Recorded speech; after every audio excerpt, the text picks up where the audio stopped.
All right. Hello, everyone. So today, as you know, the second district will be having a choice if selected from the primary, Republican primary, Miss State Senator, the Honorable Jen Kiggans. Hey, How are you, Nina? I'm good. Well, welcome. And tell us a little about yourself. Yeah, that's a good place to start. Thank you. I was just talking about, we just got back from Richmond on Saturday. So we just finished our legislative session in Richmond. So I'm very happy to be home. And it's great to be with you guys tonight just to spend some time. I know everyone's busy and it's dinner time. So I appreciate just the time that we're able to spend together.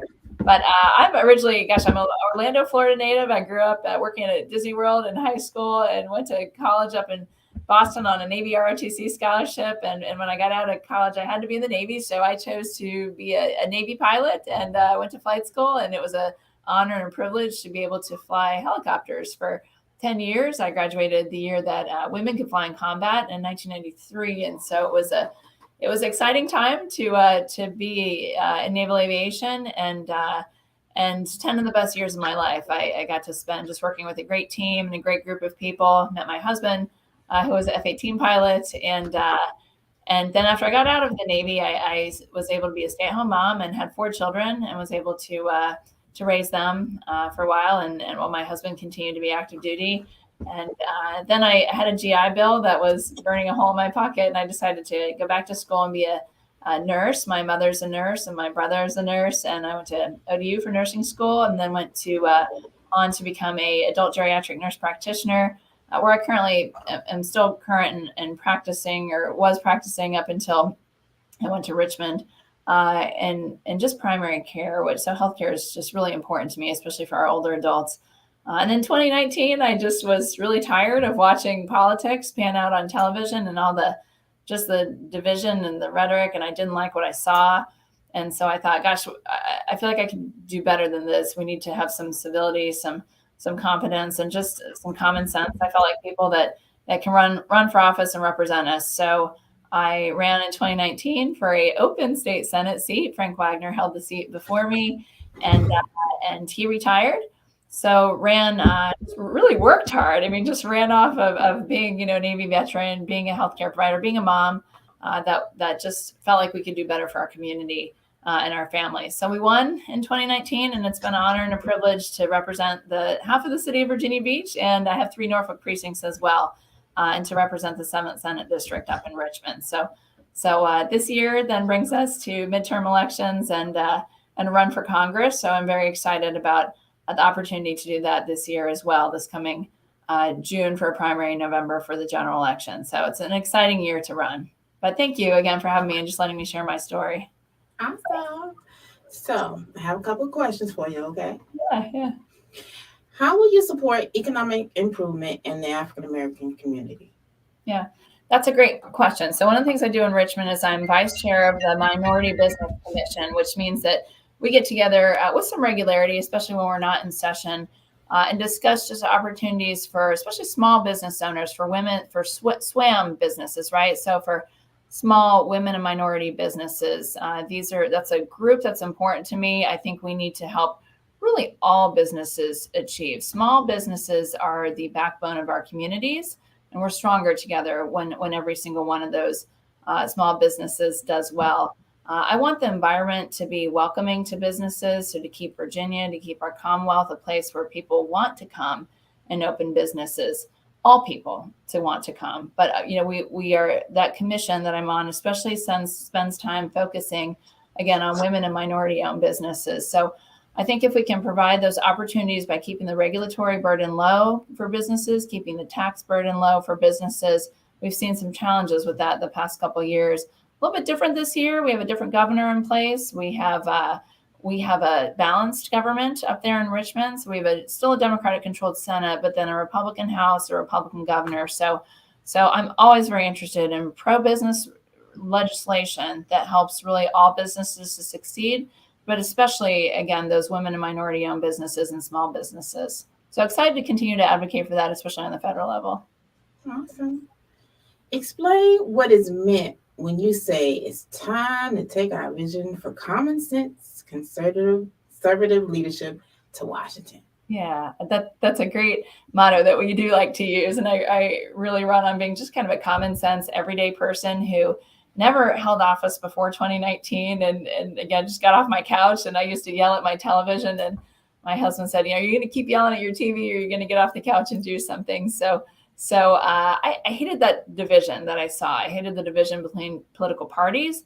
I hated the division in the country. I felt like if we had just people who understood the concept of working as a team and understood that mission. And I come from a place of the military where we didn't care what your background was, what your skin color was, what your religion was, what your party affiliation was. We really just worked to do the mission that the country asked us to do. So that's where I come from. That's the team that I'm most comfortable with, and that's where I grew up and really learned about the importance of putting mission first. And so that's what I think that common sense conservative leadership, that's kind of the background that helped to create that common sense conservative leadership vision that I have. And that's the type of representative that I try to be every day. I try to remember the people that sent me there. I work for the voters, right? I work for my constituents. So it's an honor and privilege to do that. But I also don't forget, where I came from. So I want to continue to be that kind of common sense voice of really everyday Americans and everyday Virginians who we see are especially struggling now. A lot going on in the country and have been, especially with some of the pandemic issues. So that's kind of where that just common sense conservative leadership piece comes from, though. Okay. How will you support job creation in the African American community? Yeah, so I really would like to see some incentives for, again, especially women and minority-owned businesses to want to start businesses here. One group that I'm especially honed into, in addition to the women and minority-owned businesses, is keeping our veteran population. I know there's a large group of women and minority veterans who get out. So how can we incentivize these people to stay and start businesses? I know Governor Youngkin really campaigned on a lot of those initiatives that we're continuing to work through in the Senate, with some tax breaks on military retirement pay. A bill that I carried this past session was about a break for business owners who need to have loans to start businesses. How can we give tax cuts and breaks to these guys who are veterans who want to open small businesses? So I think we need to broaden our circles. And we do a lot of studying and a lot of listening to guest speakers who are from the community. I want to hear, what do communities need from the women and minority-owned business community? What do you guys need? What does the veteran community need? What do these kind of subsets of economic development need? Because we've got to listen to them and provide, what they need, not only on the state level, but on the federal level as well. So excited to continue to advocate for all those groups. Okay. Do you support lowering taxes, and how would you go about doing this? Yeah, absolutely. Who doesn't, right? And especially in this day and age, we've got to do better with some of our tax initiatives. We've seen some good ones come through, especially this past legislative session. One of the military retirement pay, I was talking about, reducing that tax on our veterans, reducing the grocery tax. Eliminating the grocery tax is one thing. So our state budget that we have in Virginia is still in limbo. We left our work in Richmond on Saturday, and we haven't voted and decided on a finalized budget.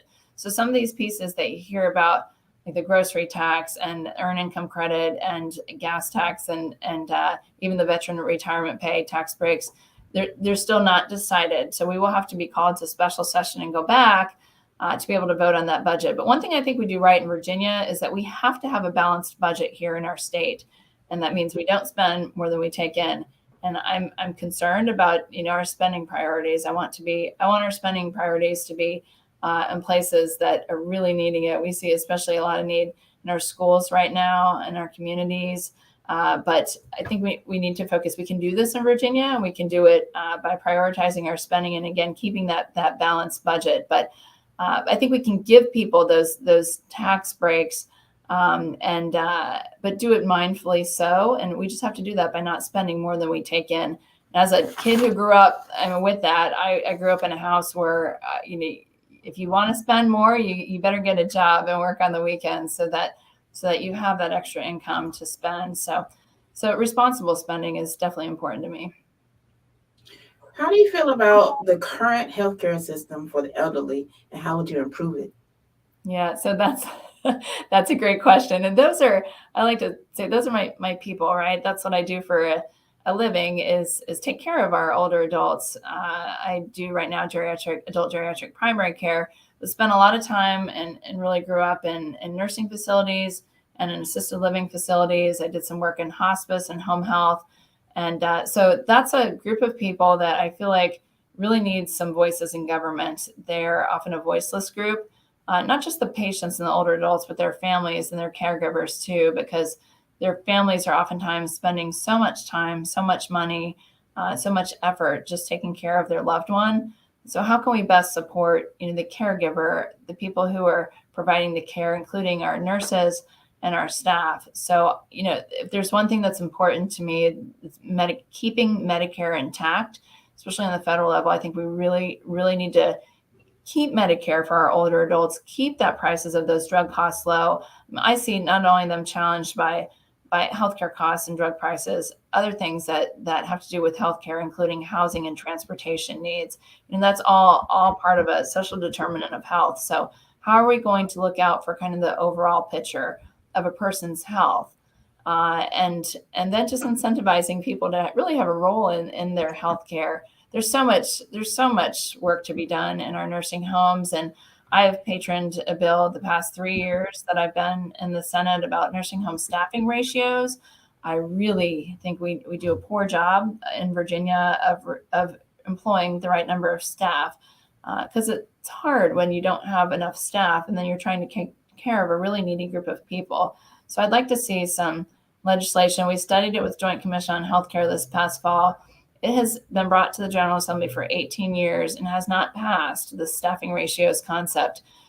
We have to prioritize it. I think we need more vocal advocates that can advocate not just for our older adults, but again, for our staff, for our nursing staff, for our healthcare staff, and also our family caregivers. So that's just an issue that will forever be, in my mind, in my heart. Just it's an honor to be able to be a voice and to be an advocate for them at the state level. And I'm excited to continue the advocacy, up in Congress on the federal level.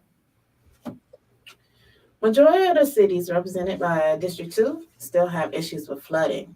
How would you help with putting a dent in improving that for the citizens? Yeah, and that is an issue. And one thing we did this past session, I actually carried a bill that was a coastal resiliency bill. It was carried on behalf of the administration, but that bill was to set up an authority that we needed in the state of Virginia to make Virginia eligible to receive federal funding so that we could get those dollars that we needed to upgrade some of the antiquated sewer systems, and clean out some of the gut, and really study and look at what we were doing to prevent and to correct a lot of the local flooding issues. Unfortunately, that bill was actually killed by a Democrat Senate committee, Democrat majority Senate committee, because they wanted to. They felt like there was some redundancy, which I did not. That my bill specifically set up this authority again to receive federal funding, kind of like what we saw in Louisiana after Hurricane Katrina. But there's a lot of federal money out there, but if we don't have that authority, then we aren't eligible for it. So we need to be thinking outside the box. It's all really about money when we're talking about fixing some of these flooding issues. So how can we be recipients of that in the Commonwealth? So you're right. It's an important issue for the 2nd district. It's important for my state Senate district. I know there's a lot of issues with people that come and go from bases. I hear that with our active duty military people, they can't get on Norfolk base because the streets are flooded. So how are we going to look at, again, those antiquated systems? What do we need to restructure or revision? But this takes funding, and we need to put those mechanisms in place so we can receive that funding. So we'll try again next year in a different General Assembly session so that we can continue to push with hopefully getting funding. Are you aware there are Africans in Ukraine being unfairly treated when trying to evacuate? What are your thoughts? Gosh, the Ukraine situation is hard to watch, right? I mean, no matter who you are, we see people from all nationalities, especially the Ukrainian people, that are are struggling to get out of Ukraine. I mean, that's a foreign policy really disaster. This was an unprovoked war that Vladimir Putin has started with the people of Ukraine who didn't ask for this. It was, again, not provoked. But we are seeing just the death and destruction that's occurring from Russian aggression. In my opinion, it's a failed foreign policy issue. America has been leading from behind. We saw a lot of this with just the Afghanistan crisis in the fall. I know as a Navy veteran, that was hard to watch. We left Americans there. We killed 13 Americans. I feel like our reputation on the world stage was really damaged. That did a lot of damage to our reputation back in the fall. And as a result, we've seen people like that are aggressors, like Putin, come forward and exhibit behaviors that I don't feel like they normally would have if that American strength piece was still intact. So we need to be mindful of what's going on there, that refugee situation where now, yes, people from, again, all nationalities, I feel like this is a colorblind problem, right? That are struggling to get out. How are we going to support those refugee situations in Poland and the surrounding countries? How can we be supportive, and how can we continue to really, putting the economic sanctions and some of the things we've done were a good start, but I feel like there's a long way to go to be able to really put some pressure on Vladimir Putin. That doesn't involve sending troops and being aggressors ourselves, but how are we going to put that pressure on him? I think energy independence really needs to be focused on. We've been dependent on that part of the country for oil and fuel for a long time, so that's created this this relationship. But we need to do better at home and domestically, so to be able to be energy independent. But at the same time, how are we going to deal with the crisis at hand and supporting just really those countries that are absorbing the people that are leaving? Okay. How do you feel about ending the monopoly that Dominion Energy has here in Virginia and forcing competitive pricing for the citizens? Yeah.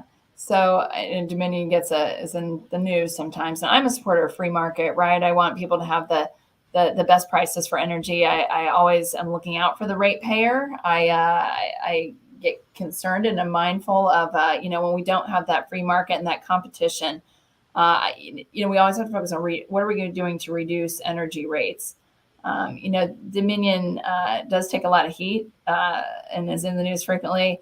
One thing they've done that I think is an interesting idea that I think they take some heat for, but I actually can be supportive of, is the wind developments. So that they've done a couple things that I think are a good direction. Thinking of the wind turbines that we've had, this offshore wind project. That's Dominion sponsored. For me, it's a workforce development piece. I can be supportive of wind. There's a cost, and we need to be extremely mindful and watchful, especially in the state government, of how that's affecting the ratepayer and how that's affecting our energy costs. But I think thinking outside the box, and again, I can be supportive of wind because we now have so many more jobs. Thousands more jobs are being created in Hampton Roads, including at the port. That's where we're going to be assembling a lot of these turbines that we're hoping to be able to manufacture a lot of the parts for the wind turbine industry in southwestern parts of Virginia. And these are underserved communities and some underprivileged communities that could really benefit from that workforce development piece. So I think kind of through all those things when I make decisions about Dominion and about what types of energy to support, I want people to have jobs. I want all people to have jobs. And to be able to feel like they're productive members of society, and to be able to really build out that American dream, start from do well in their jobs and to get ahead. So I think there's some opportunities, but again, we need to just be mindful of maintaining some competition in the energy field as well. Talk to us about your bill 414. How would that help Virginians? So that bill was a bill that Senate Bill 414 carried for the psych mental health community, and we had many conversations. Dr. Patricia Peck King was a great person, and she brought some providers together that are some private and independently owned just mental health care practices, and we listened to them about, what do you guys need? Because in the legislature, we frequently talk about behavioral health and mental health. But I think one of the problems that we neglect as legislators is that we don't listen to the people that provide the mental health care, because there's a shortage of doctors and nurses. It's a hard job providing mental health care to people. So how can I support that workforce piece and just benefit workforce development for the mental health community? So one thing that they told us over the course of these conversations was that non-physician providers who are nurse practitioners like myself or physician's assistants, we need a supervising physician in a lot of cases, unless we have independent practice authority. And one supervising physician in a mental health practice, say, could only by law supervise 6 non-physician providers, so 6 nurse practitioners. And their ask was that we expand that number to 10, because a lot of the nurse practitioners and even PAs, the physician assistants, we can do and practice very independently. It's nice to have a supervising physician there if we need it, but these are people that are usually experienced, have been around for a while. So, and the supervising physicians feel comfortable as well that they don't need to provide that much oversight. So everyone was kind of in agreement from the physician side to the non-physician provider side that expanding that number from 6 to 10 in law would be helpful, because now a private practice that has maybe 1 doctor can employ 10 nurse practitioners instead of 6. So in my opinion, that was just expanding and access to care for mental health. How can we do things along that line? I want to make mental health, always reducing the stigma, but making it just available and accessible for people so that it's easy for them to get. Because I think that challenge of just overcoming that, especially that initial hurdle of asking for help, it's harder for some people than others. But how can I make sure that the care is there, so that when people do need it and do ask for help, it's there for them. And that this bill was a small step, but it was something that we could contribute for that psych mental health provider community. Okay. So now tell us about everything that you have accomplished while you were in the Senate. Thank you. That's a great question too. And there's a few things I want to talk about just that I'm real proud of. One was an election accuracy bill, we call it. And this was the bill that I want people to have some faith. I want people to vote, right? I want all people to vote. I want it to be easy for them to vote, but I also want people to have faith in their electoral process. So my bill is simply made for accuracy in voter rolls by clearing the voter rolls of people who had died. So they had to talk to the Department of Vital Records, had to communicate with the Office of the Department of Elections on a weekly basis. They used to do it on a monthly basis by law, and then it would kind of get delayed and be every 2 to 3 months. But what my bill did was increase that frequency to weekly. So now the Office of Vital Records needs to communicate with the Department of Elections on a weekly basis and say, these people have passed, please remove them from the voter roll. So that was I feel like a step in the right direction to, again, restore some confidence and get people out there to vote. Another really important issue to me that we made some progress in, have made some progress in studying, is the school nurse issue. As a nurse, I worked closely with the School Nurses Association. We wanted a school nurse in every school in Virginia. That was something that I brought last year, and it was a bill that had been brought in prior years as well, but it's that there's a funding ask with that, which is challenging to be able to find funding for that. But in my mind, having that school nurse at every school in Virginia is just an opportunity to provide healthcare to children, especially ones that might not be able to get to the doctor as often as they should, or have some chronic health concerns that need to be addressed on a daily basis. So having that healthcare professional at their school, where that's where the kids are, right? So we need to provide that healthcare where the children are. There's a lot of unanswered questions about, what level of nurse do we need? Do we need an RN? Do we need an LPN? What types of nurses? How many kids are you talking about, caring for? Some schools are obviously bigger than others. So that's some of the pushback. And so we are continuing to study the issue, and we need to continue to push for that legislation. And that's another area of advocacy for me. I want the kids to have health care, and I feel like the schools are a great venue to do that. So I'll continue to really push for the right solution to be able to provide those services. Another one thing I'm really proud about was last year, actually in session, I passed a military spouse liaison bill in the Department of Veteran Services. So now we have a new position in Virginia in the Department of Veteran Services that specifically focuses on spouses of our active duty and retired veterans. But as a spouse, my husband served 20 years, and I just know when we moved to new places and we weren't sure about the schools and childcare and local laws and property taxes and all these things, who could I turn to? And there's ombudsman's programs, and there's some local resources in Navy Marine Corps Relief Society, the Navy League. There's some great local resources, but having that kind of state point of contact that can be just the center for all services related to military spouses. I just felt like there was a need for that. It was a great bipartisan piece of legislation that passed with great support from the House and the Senate and was signed into law by Governor Northam last year. So I was very proud of that piece. And then I'll just continue to push, really the nursing home legislation. Again, so important to me, but that workforce development piece for our healthcare staff and our nurses. We were able to expand a nursing scholarship last year that also got signed into law by Governor Northam. So those are the veteran issues, the healthcare and nursing issues that are important to families, especially getting kids the healthcare they need, because children and older adults, I feel like, are groups that are voiceless that really need advocates at all times in government.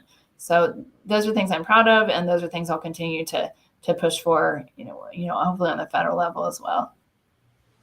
So if elected, what are your top 3 things that you will try to get done?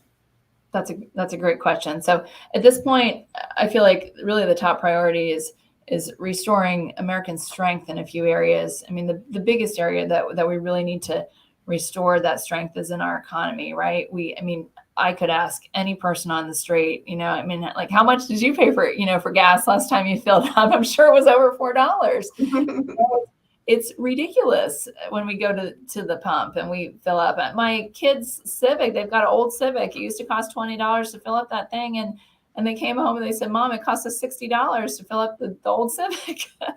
That's ridiculous. It costs close to $75 to fill up my minivan. And I drive that thing everywhere. So I can't continue to pay those prices. I mean, we look at the grocery store, not only are we having supply chain issues, but the cost of every single thing we buy has gone up, and we are not getting, so that inflation rate, that 7% inflation rate, those rising costs, that affects, I don't care if you're a Democrat, Republican, Independent, whatever you want to affiliate with, that affects each and every one of us. So we have got to do better with reining that in, reining in that inflation, and the reckless spending that at least I see going on in Washington. I'd say the second place that we need to really restore strength for America is in our foreign policy. Again, we saw some good examples of failed leadership this fall with Afghanistan withdrawal. It was hard to watch. It was hard to watch those servicemen and women that died, the 13 of them. We can't forget those things. And in my mind, that directly correlates to the crisis we see now in Ukraine, which affects all of us. So we have to return to strength and pride in our military, and to just, again, being that example on the world stage and returning just some good leadership, but strength in foreign policy and strength in our military, being supportive of our military families. We have an all volunteer force here, in America. So really making the recruitment and retention piece is important to me too for our military. And then I would just say in the crisis of the border, we've seen that, as well, especially over this past year. We see people coming in, especially with the COVID pandemic, and that was not great to see some of the things that have now filtered down. And we see with the rising drug rates, I've read so much more about just kids that are overdosing, the overdose deaths. I think the drug trafficking and the drug has been a problem, but the border crisis is worsening that. Always mindful of things like human trafficking as well. And we really, there's a right way and not a right way to come into our country. So really focusing on securing the border, how we're going to do that. So those are probably my top 3 just agenda items and wanting to run for Congress. Okay. You have a Facebook question. They say, assuming you win the nomination, how are you going to unite the party after what's going to be a very competitive primary season? Yeah. So there's one thing, we are stronger together, right? I mean, I believe that. I hated the division in 2019 when I ran for office. I hated the party politics. What I really hate is political games that we play, up in the general. I see it in the General Assembly. I don't think it's good government. It's definitely not how I choose to practice as a quote, politician or representative. But we've got to work to find our commonalities, because I learned that in the military. When we focus on the mission, we're stronger together. When we don't play these silly games, we focus on what unites us, not what divides us. So I believe that. That's, again, the world I come from, the world I grew up in. And that's how I practice as a legislator. And that's what I hope to bring to Congress as well. I do not, the extremes that people go to, there's not room for that. There's not room for that in government. There's not room for that in our communities. So I think we just need, again, those kind of, people that come from that world, that understand, that we're stronger together, to be able to lead and represent us in the halls of Congress. I'm excited to do that. So normally my last question, well, this is my last question, is if I am a diehard Democrat, why should I vote for you? That's a great question. Because I'll tell you one thing that I know, even for diehard Democrats, and I sat through 2 years, right? We had one party rule in Virginia. We had a Democrat House and a Democrat Senate and a Democratic governor. And I thought that we call it one party rule, right? We had one party leading the show. And I thought it was a dangerous way to govern. We should never have just one side. When one side is in charge like that, it silences our other voices. And I believe that there's a lot to benefit by listening to all voices at the table. So it's best when we have that balance. And right now, in the federal level, especially, we don't have that balance, just like we didn't have that balance in Virginia. And we saw Virginia go in a direction to the left that wasn't great. And we saw our kids stay out of school. We saw our businesses close. We saw government overreach. We've seen increases in taxes and business regulations. We saw some things that were ugly. And that's not the direction we need to go in. We see the same thing happening up in DC, where right now we have a Democrat-controlled House of Representatives. We have a Senate that's 50-50 with a Democrat vice president. We have a Democratic president. I'm seeing similar things pan out on the federal level that I saw on the state level in Virginia. Again, I thought it was a dangerous way to govern. It silenced so many voices, and I don't think that's the right way to govern. In my opinion, that's a dangerous way to govern. We need to balance that power. So I would encourage even Democrats to consider voting, for me, for a common sense conservative Republican who flipping this seat will enable us I want to be a part of being able to flip the U.S. House. So we have some balance of power right there in DC, because I feel like, again, that balanced government is really, really the better way to do things than what we have going on right now. And we're living and breathing in just in America, where we have a lot of work to do, where we really need to we can do better in a lot of areas. So I hope to be that just kind of voice of reason, that where I can listen to all voices and be a good representative, not just in Virginia, but up in DC as well. Okay, well, that's all the questions I have. Do you have anything else you want to tell us? No, well, I'll say you can check out more information about my campaign on our website. It's www.jenforcongress. So JENFOR Congress, all one word, jenforcongress.com. We have a Facebook and Instagram and Twitter on occasion, but some social media up there. Please sign up for our newsletters on our website. And we're gonna, now that we're finished with session in Richmond, I'm back in the district, and we'll be doing some campaign events and hopefully some rallies and things before the primary, and definitely into the fall. So stay tuned and just join us on, out there in town or on social media. I look forward to seeing everyone. Well, thank you so much. I really do appreciate you stopping by and chatting with us.